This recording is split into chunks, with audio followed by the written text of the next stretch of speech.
2022년 드림플러스와 법무법인 디라이트가 마련한 슬기로운 법률 세미나, 오늘은 스타인테크 바이오 시즌1 특집으로 마련되고 있습니다.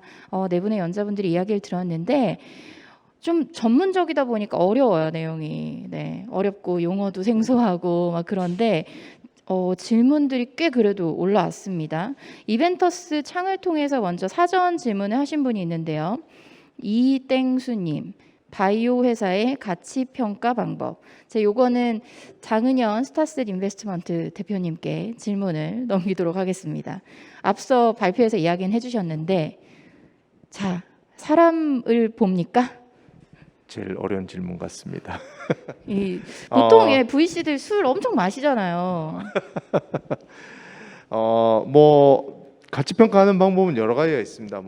근데 이제 대부분 아까 전에 미래에셋 연구원님도 말씀하셨지만은 저도 글로벌 회사에서 M&A BD 하면서 저희들도 DCF 돌리고 여러 가지 방법을 하지만은 과정이 엄청나게 많이 들어갑니다. 그리고 이제 그거는 어떻게 보면은 실현이 안 될 과정도 있고 하기 때문에 그거는 어떤 하나의 가치 평가 방법이긴 하지만은 그보다 더 이제 초기 기업들, 스타트업 아니면 바이오텍 회사들의 가장 중요한 거는 결국은 이제 사람인 것 같습니다.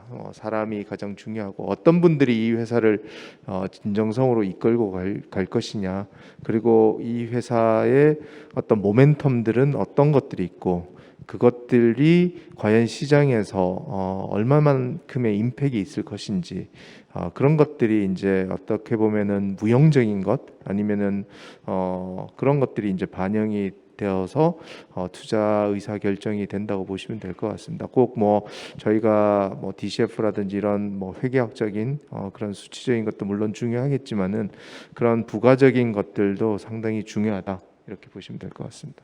사람이 중요해서 김용주 대표님을 보고 에이티넘에서 4번의 투자를 집행하신 건가요? 네, 맞습니다. 그렇군요. 결론이 이렇게 가는군요. 김용주 대표님께 아주 전문적인 질문이 들어왔습니다. 가신길 TV 유튜브 채널인 것 같은데 김용주 대표님께 질문 드립니다. 좋은 강의 감사합니다. TDXD 등을 비롯한 일부 ADC의 성공적인 임상 개발에 비해 내성 기전에 관한 연구는 그리 많이 된 것 같지 않습니다. ADC가 세컨 라인, 서드 라인뿐만 아니라 프론트 라인까지 진입한다면 내성 관련, 그리고 우리가 ADC에 기대했던 이상적인 테라피릭 인덱스는 아직 달성하지 못한 것 같다. 강의 슬라이드에서 보여주신 것처럼 다양한 물질과의 병용 요법을 염두에 둔다면 보다 향상된 세이프티, 톨러빌리티를 확보하는 것이, 이게 좀 질문이 잘렸어요, 보니까. 매우 중요하지 않을까 싶었습니다. 이에 대한 생각은 어떠신지 궁금합니다. 예, 지금까지 ADC가 한 11개가 허가를 받았죠. 보면 로드 백선상 보면은 지금 DXD라는 거는 다이치스 항교의 고유한 소위 말하는 DNA 토포아이소머스 이니비터 드럭스티칸을 얘기하는 거고요. 제가 아까 말씀드렸지만 토포아이소머스 이니비터가 상당히 굉장히 오랫동안 썼죠. 심지어는 국내에서도 개발한 적이 있습니다. 종군당에서 벨로티칸이라고 벌써 한 20년 전에 개발해서 임상에 적용한 예도 있지만, 가장 큰 문제가 이게 내성이 이 토포아이소머 이니비터가 굉장히 빨리 생깁니다. 특히 소위 말하면 트랜스포터에 의한 이프럭스 메커니즘으로 이렇게 내성이 생기는데, 제가 간접적으로 이런 걸 말씀드리고 싶어요. 저희도 사실은 그러면 이프럭스 이니비터랑 같이 쓰면 내성이 줄어듭니다. 약효도 잘 나와요. 그렇다고 해서 지금 허가를 여러 개 받은 소위 말하면 메이텐시노이드나 저희가 많이 사용하는 MMA, 소위 말하는 오리스테틴 계열도 PGP 서브스트레이트는 혹은 이니비터입니다. 이 얘기는 내성이 또 금방 생길 수 있다는 얘기고요. 비단 항암제뿐만 아니라 저희도 이제 인펙션을 많이 하다 보니까 마지막에 우리가 점검하는 게 과연 내성이 얼마나 많이 리지스턴스가 얼마나 빨리 생기냐, 굉장히 중요한 이슈인데, 제가 작년에 ADC 서밋의 프레 렉처를 동영상으로 시청한 적이 있는데요. 그건 맨 마지막 슬라이드가 ADC의 리지스턴스 문제를 퀘스천을 던졌습니다. 어떻게 풀어갈 거냐. 지금 질문하신 분처럼 그때 제안한 게 컨비네이션 세라피입니다. 여러분도 아시다시피 컨비네이션 세라피라는 것은 서로 다른 모드 오브 액션을 가진 페일로드를 컴비해서 쓰면 사실 이 내성 이슈, 리스턴스 이슈는 더하기가 아니라 곱하기 이슈입니다. 만약에 저희가 뭐 인펙션을 많이 다룬 것 중에 하나가 바이러스 같은 경우는 인펙션이 굉장히 빠르죠. 10마스 7승, 8승. 곱하기를 하면 내성 이슈가 굉장히 떨어집니다. 대표적인 것 중에 HIV, 칵테일 아닙니까? 모드 백신 가진 거는 뭐 3개 서로 다른 걸 칵테일을 먹는데 마찬가지로 ADC도 궁극적으로는 컨비네이션 세라피 플러스 제가 이제 제안한 것 중에 하나가 그러면 저희 사실 기술 중에 굉장히 중요한 것 중에 하나가 한 링크에 서로 다른 모드 백신을 가진 페일로드를 2개, 3개 도입할 수가 있어요. 소위 말하면 하이브리드 전략입니다. 이런 식으로 하면 지금까지는 우리가 ADC가 내성 이슈가 크게 부각되지 않았지만 향후에는 저는 굉장히 중요한 이슈로 들어갈 거고 보고 거기에 또 맞게 우리가 또 기술적으로 진화를 해야죠. 하이브리드 혹은 컨비네이션 세라피를 통해서 저는 충분히 극복할 수 있지 않나 이런 생각을 해봅니다. 답변 감사합니다. 어려워요. 네, 들어도 어렵습니다. 레고캠 바이오사이언스가 기술 수출만 5조 이상을 이뤄냈는데 여기에 이제 옆에 계신 조원희 법무법인 디라이트 대표 변호사님께 질문을 하나 드려야겠어요. 안땡진님, 라이센스 시 외부 컨설팅을 사용하는 득과 실, 라이센싱 아웃하는 경우 기본적인 듀 딜리전스 리스트, 라이센싱 1년에서 3년 전부터 초기에 준비하는 서류 프로세스 등에 대해서 질문을 해오셨네요. 디라이트에 연락하면 되는 거 아니에요? 근데 이 바이오 라이센스는 조금 복잡한 특징이 좀 있습니다. 뭐냐면은 첫 번째 이제 내가 가지고 있는 그 연구 결과를 누가 가져갈 건지를 사실은 이제 파악을 해야 되니까 포텐셜 라이센시죠.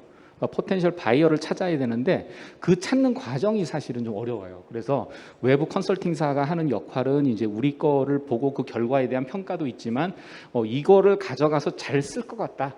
라고 하는 이제 포텐셜 바이어들을 찾아가지고 이제 그 사람들한테 이제 이런 것들을 미리 설명해서 딜을 만들어내는 역할을 하는 거죠. 그래서 만약에 이제 그 좋은 뭐 좀 잘 준비되는 기업이라고 하면 그런 이제 포텐셜 바이어에 대한 풀들을 미리 개발 초기부터 조금씩 확보해 놓고 뭐 컨퍼런스 가서 만나서 소개하고 이런 작업들을 많이 하면 사실은 외부 컨설팅 회사를 굳이 안 써도 되는데 그런 작업들이 충분히 돼 있지 않은 경우에는 사실은 외부 컨설팅사를 쓰는 것도 하나의 방법이 될 수 있고요. 그리고 기본적인 DD 리스트라고 하는 것은 이제 우리가 기술적인 측면하고 이제 계약적인 법적인 측면이 있을 수 있는데 기술적인 측면은 우리가 이제 초기 R&D부터 시작했던 자료들 그리고 특허 자료들 뭐 이제 임상 자료들 이런 것들이 기본적으로 있을 거고 이제 기술적으로나 법적으로는 이제 특허 관련된 자료들 또 실제 이제 직무 발명이라든지 권리 확보와 관련된 자료들 뭐 이런 것들이 이제 좀 기본적으로 정리돼 있어야 됩니다. 그래서 만약에 이제 우리가 어느 정도 개발이 됐고 이제 라이센스 아웃을 하겠다라고 하면은 이제 그런 자료들을 미리 좀 세팅을 잘 해놓으면 협상 시간이나 이런 것들을 좀 단축시킬 수 있는 그런 효과는 있을 것 같습니다. 감사합니다. 모르면 디라이트에 전화하는 것으로 하겠습니다. 마지막 질문으로 김충현 저희 수석연구위원님께 드렸으면 하는데요. 거의 사전 질문 주신 분인데 심땡경님, 바이오의 2분기 성장 분석 현황. 뭐 앞서 설명하신 것처럼 장밋빛 얘기할 수 없다. 되게 좀 시니컬하게 처음에 시작을 하셨는데 어떻게 보세요? 전망 살짝 들어볼 수 있을까요? 질문을 되게 모호하게 주셨네요. 뭘 분석하는? 근데 뭐 일단은 바이오 같은 글쎄요. 그러니까 이게 뭐 시장의 추이를 말씀을 하시는 건지 아니면은 실적을 말씀을 하시는 건지 굉장히 모호하게 답변을 주셨는데 실적 베이스로 갑시다.